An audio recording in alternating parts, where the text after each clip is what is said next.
bienvenidos a un capítulo más de Radicalmente, donde Mónica y yo compartimos diferentes temas.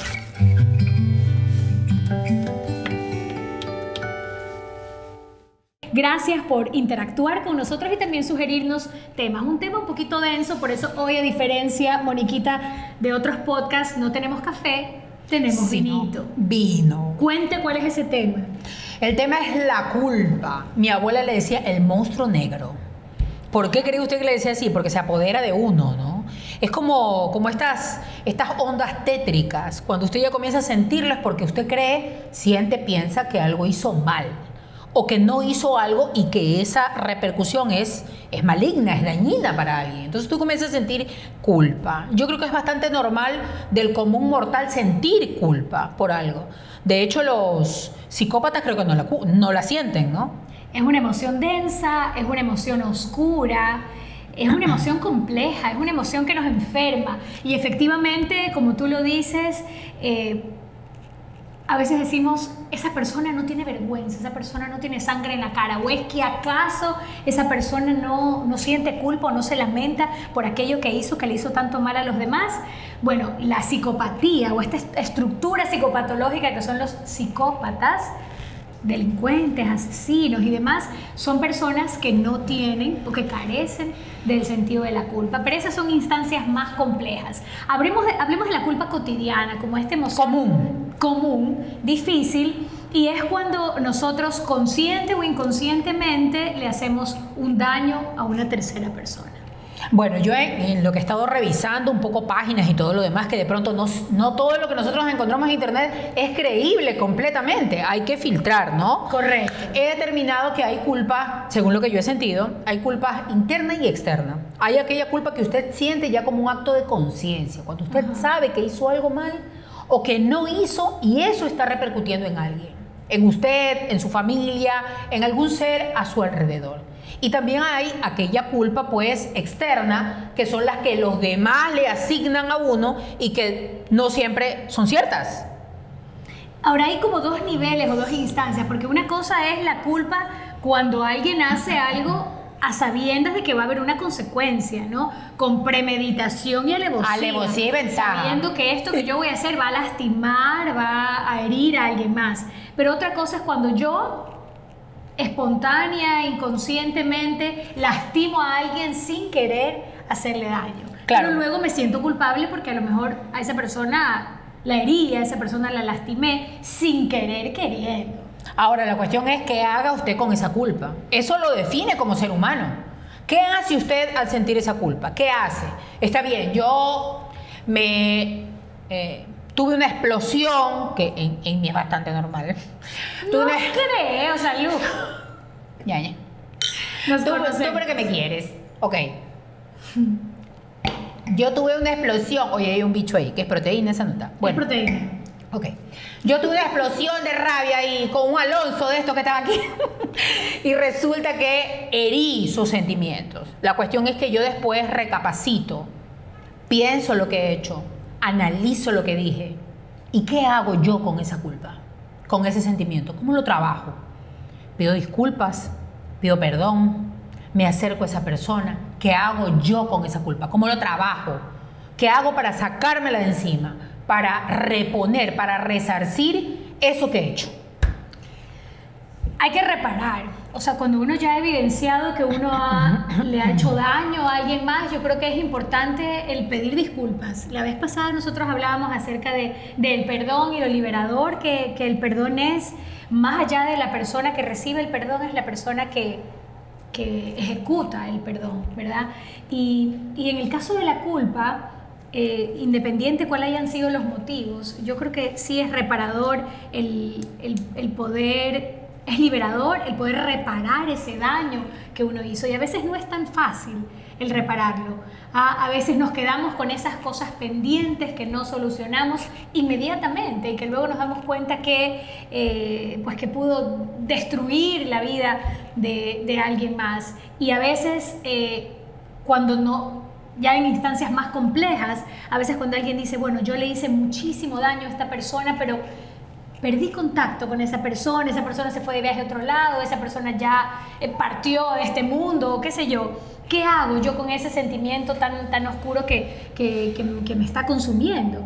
Porque sí consume. No necesariamente me libero de la culpa cuando yo hago un bien o cuando lo reparo con esa misma persona a la que le hice el daño. También lo puedo hacer a través de alguna causa que esa persona representaba.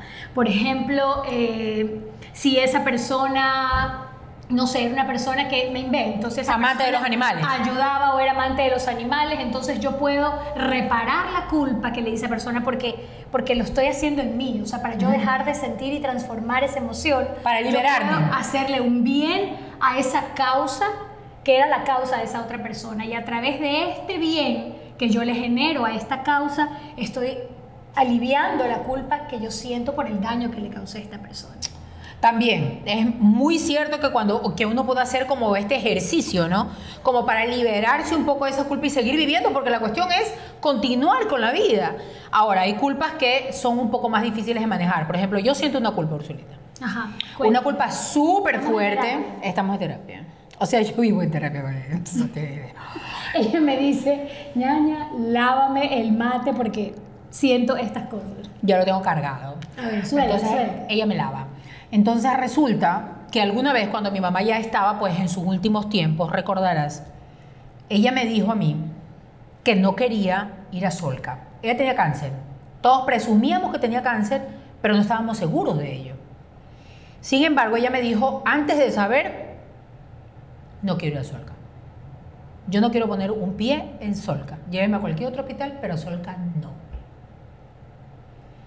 Y yo hice un examen de conciencia, para mí fue súper duro, y decidí acatar su voluntad, porque esa era su voluntad. Ella no quería poner un pie en un hospital que a ella le representara una enfermedad terminal que ya no tenía solución. Ella prefería estar en la tranquilidad de su casa. Ella prefería ir a su casa y cuidar a sus nietos, que eran mis hijos. Yo decidí respetar. Usted tiene dos caminos. O lo respeta o no lo respeta. ¿No? Para ella hubiese sido terrible que yo no lo respete. Así que decidí respetarlo. Definitivamente ella terminó muriendo. Estuvo 8 meses viviendo pues a punta de analgésicos y de cuestiones paliativas que tampoco es que le ayudaron mucho. Ya cuando nosotros decidimos ir al hospital, que recuerdo que no fue a Solca, sino al hospital regular, ¿no? Nos dijeron definitivamente tiene un tumor en el estómago, esto ya no es operable, la señora necesita medicina paliativa para que termine de una manera tranquila. Se hizo eso y mi mamá pues partió, tuvo el fin que ella quiso. Pero yo creo que era para mí muy importante, es todavía para mí muy importante, cumplir la voluntad de mi madre. ¿Dónde entra la culpa? ¿La culpa fue a partir de reflexiones luego de su partida o vino de manera externa a través de alguien que te hizo sentir culpable? Bueno, evidentemente la familia va a preguntar. Evidentemente la familia va a preguntar si tenía un tumor la señora porque no estaba en un hospital especializado para tratar esta enfermedad. Y yo dije, porque ella no quiso, esa fue su última voluntad. Hubo por ahí alguien que dijo, no, pero es que era de haberla llevado, no era su voluntad. Era una cuestión que uno tenía que hacer porque así se tenía que hacer. Hay gente que piensa, no, es que el enfermo no tiene por qué tener última voluntad. El enfermo tiene que seguir los lineamientos de la familia, que es la que tiene que estar a cargo. O sea, quien toma la decisión. Quien toma las decisiones de su salud, por su salud.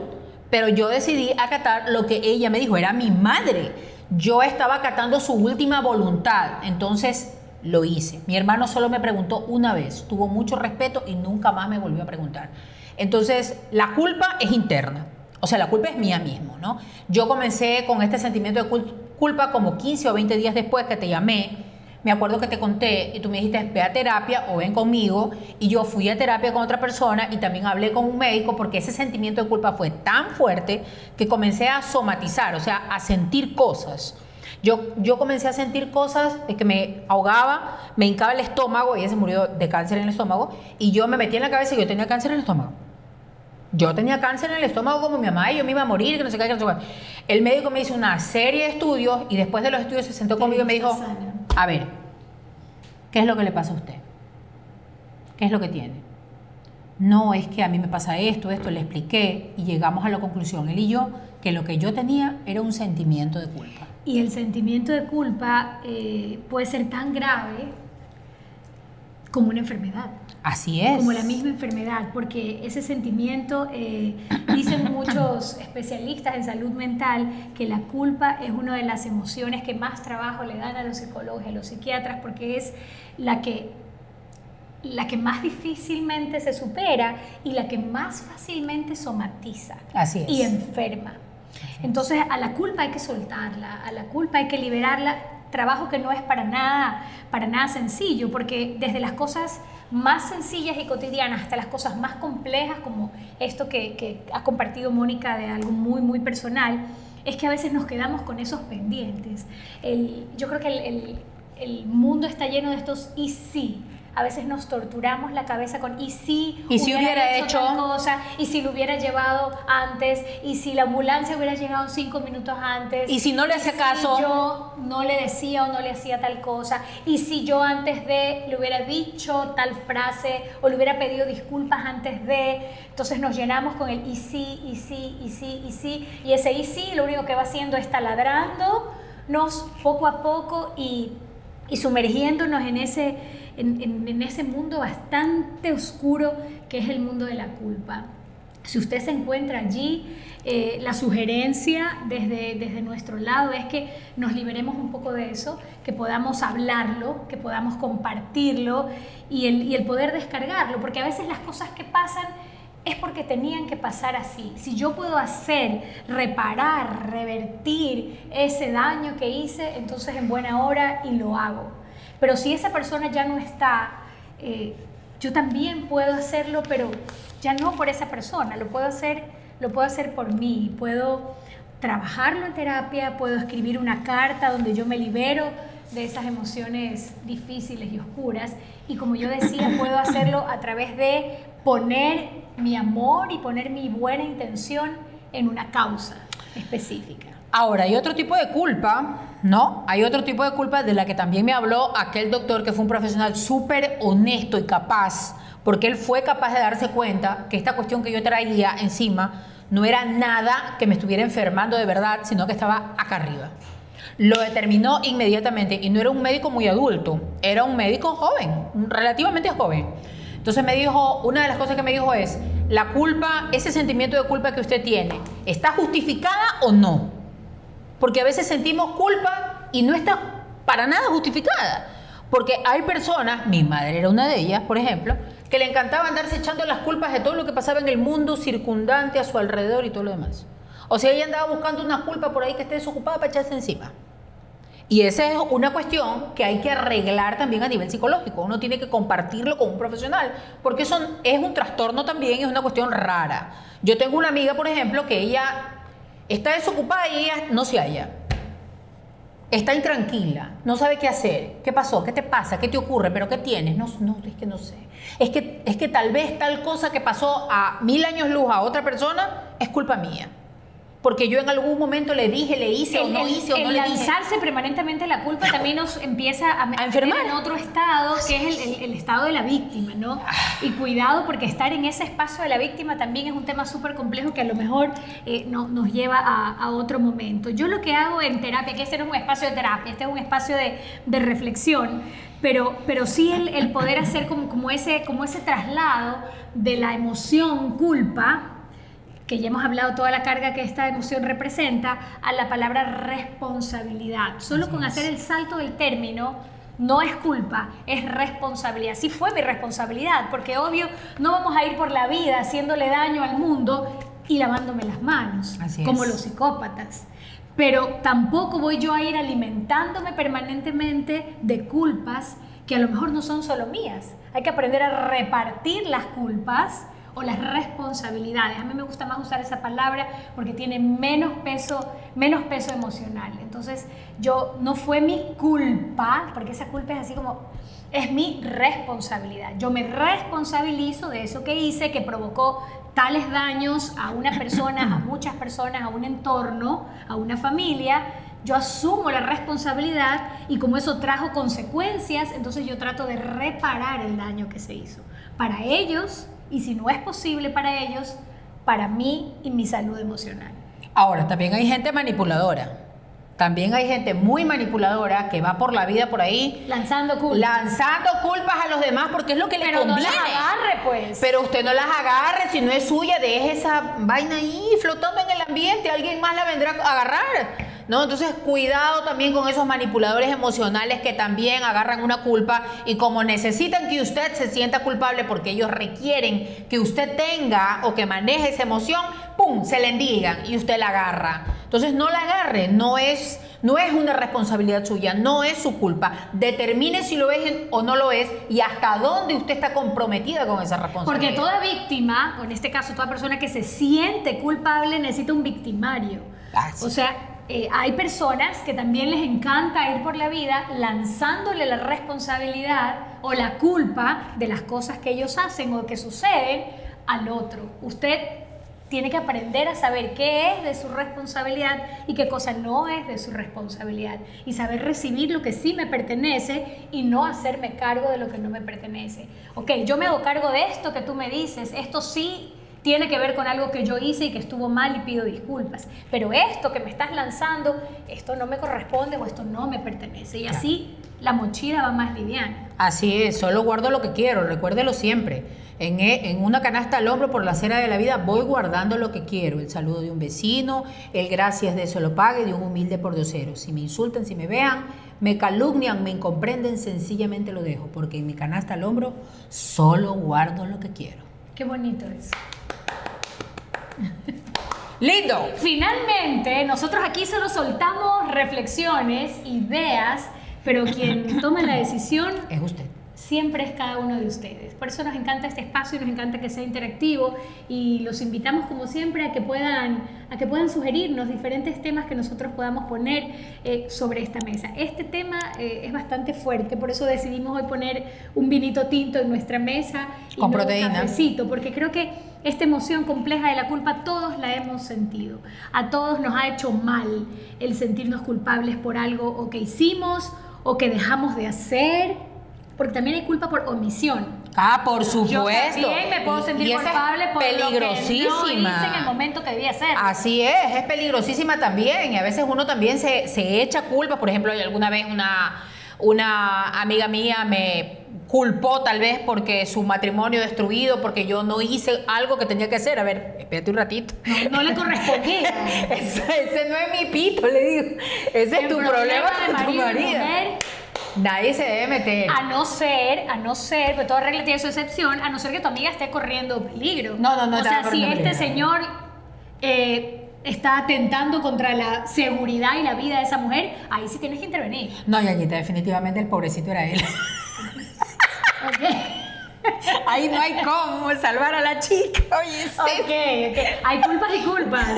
Hay responsabilidad y responsabilidad. Pero por supuesto, pero es una responsabilidad de dos. Si ellos habían llegado a esa instancia del camino como matrimonio y el matrimonio definitivamente se echó a perder, esa es responsabilidad de los dos. Una persona que intervino o que no intervino nada más viene a ser un aderezo más a esa sopa. Eso ya estaba finiquitado y terminado. Entonces, agarre su responsabilidad, tramítela, gestiónela, arregle esa vaina para que de pronto, si ese matrimonio se terminó, otro próximo no le vuelva a pasar. Hagamos una lista de las cosas que nos hacen sentir mal o que nos hacen sentir culpables y anote, yo me siento culpable de esto, cosas actuales y cosas del pasado, porque a veces vamos acumulando esa mochila. La mochila. Hablaba Mónica, y a veces esto que digo yo, esta gran culpa, a veces tiene que ver con microculpas que yo voy acumulando a lo largo de la vida, porque así decido yo hacerme cargo de todo. Haga una lista de las cosas por las que usted se siente culpable y haga solamente el salto a esta palabra, incluso escrita o verbalizada, de me responsabilizo o es mi responsabilidad no haber dicho esto o haber dicho demasiado o no haber hecho o haber hecho tal o cual cosa. Hagámonos responsables de las cosas que hacemos, de las cosas que decimos. La vez pasada decíamos una frase chévere de soy esclavo de lo que digo, pero dueño del... ¿Cómo era? La idea es esa. Soy dueño de lo que callo y esclavo de lo que hablo. Sí. Algo así. Bueno, el punto es... Es el vino. La palabra tiene poder. Y así como tiene poder de destruir a alguien más cuando la decimos de manera injusta o con mucha intensidad, también a través de la palabra podemos construir, edificar, reparar al otro y también repararnos a nosotros mismos. Hágase la autoterapia, haga esa lista y haga solamente ese salto del peso de la culpa al de la responsabilidad y verá cómo ese primer ejercicio ya es bastante liberador.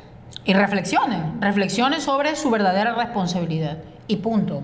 O sea, haciendo esa lista, mira que tú ya estás trasladando aquello que tienes aquí, que sientes aquí, lo estás trasladando a la mano, que es la que va a escribir, o a la palabra, de pronto no quiere escribir. O hablada, de pronto usted no quiere escribir, no se siente bien escribiendo, pero de pronto pone un espejo delante y usted se siente bien haciendo esa recapitulación frente al espejo, que también es terapia, ¿no? Es una terapia muy positiva. La palabra tiene poder, escrita, hablada, como usted guste, pero tiene poder. La cuestión es que usted haga ese análisis de conciencia y saque, exteriorice todo aquello que está sintiendo y que le hace daño, porque todo eso se queda, es como un cochambre en una cafetera ahí, ¿no? Y otro día podemos hacer esto de la terapia de sanar a mi niño interior, porque cuando hemos ido por la vida en este papel de víctima o culpabilizándonos por muchísimas cosas, a veces perdemos esa capacidad de asombro, de ilusión, de alegría. Entonces, hablar con el espejo es otra terapia, es otro ejercicio que también es súper especial. Y dígase frente al espejo, ¿qué sueños me faltan por cumplir? ¿Qué ¿Y cosas, por qué? ¿Por qué no los cumplo? ¿Y por qué? ¿Qué cosas no me permiten hoy sonreír a plenitud? ¿O qué le digo a esa niña o a ese niño que cuando era plenamente feliz, ¿verdad? Y sonreía antes de que como que estén tantas cosas pasaran en mis hombros, tantas emociones oscuras y difíciles. Entonces hablemos frente al espejo también con ese niño. ¿Y qué le hace falta a ese niño? Ese niño a lo mejor le hace falta sonreír, lanzar o descargar un poquito de esas piedras. Hay ejercicios muy liberadores, pero más allá de los ejercicios que nosotros podamos compartir o que usted decide hacer, tiene que ver con esa primera decisión, que no todo es mi culpa. Así es. Que debemos asumir responsabilidades, sí, que debemos reparar las cosas o los daños que hemos hecho, pero no se quede con esa emoción tan difícil de la culpa. Así es. Hay que recapitular de vez en cuando, ¿no? Incluso como un ejercicio mental. Le llamaban gimnasia mental. Esto de sacar todas estas emociones negativas. Hacer aeróbico con las neuronas. Hacer aeróbico, justamente con las neuronas. El divino ya me está flojando la lengua. Hacer aeróbicos con las neuronas y exteriorizar todo aquello que a usted le molesta. Porque aunque usted no lo crea, eso es un lastre, es un ancla. Su barco está varado en alguna bahía y no va a poder avanzar hasta que usted no levante esa ancla. Y de alguna manera tiene que hacerlo, tiene que lograrlo. Usted es poderoso, poderosa y usted puede. Pero tiene que hacerlo. No se latiguee Tampoco. tanto. No. Por cosas que a usted no le competan, no hay por qué latigarse. Ahora, por cosas que usted se dé la culpa, sí le permitimos que se dé unos cuantos latigazos de pasión, pero por cosas que no tenga la culpa, no viene el caso. Un par, no tantas. Un parcito, ¿no? Y ya creo que nos estamos extendiendo. Creo que el vino nos ha hecho extendernos. No sé cuánto vamos, mi señora directora, con el tiempo. Estamos bien del tiempo. Recordarles una vez más que si este episodio o este capítulo les gustó, le ponen like, lo comparten y compartan que nosotras estamos en este podcast junto a Mónica radicalmente, hablando de diferentes temas desde dos puntos de vista distintos, donde no hay una verdad absoluta, porque la verdad absoluta no existe, pero sí donde hay algunos puntos de vista sobre algunos temas. Claro, y yo en este tema hemos estado de acuerdo. Sí, oye. Sí, hemos estado mayormente de acuerdo. Mayormente de acuerdo. Hay otros en donde discrepamos. Hay otros en no, pues totalmente. En las madres definitivamente nunca nos pondremos de acuerdo. Pero más vino, sí. Más vino para la próxima. El vino nos hace coincidir. El vino nos hace coincidir. Bueno, gracias a todos ustedes y sigan sugiriéndonos temas para poder tratar en este espacio que no es nuestro, es de ustedes. Un abrazo para todos. Los amamos.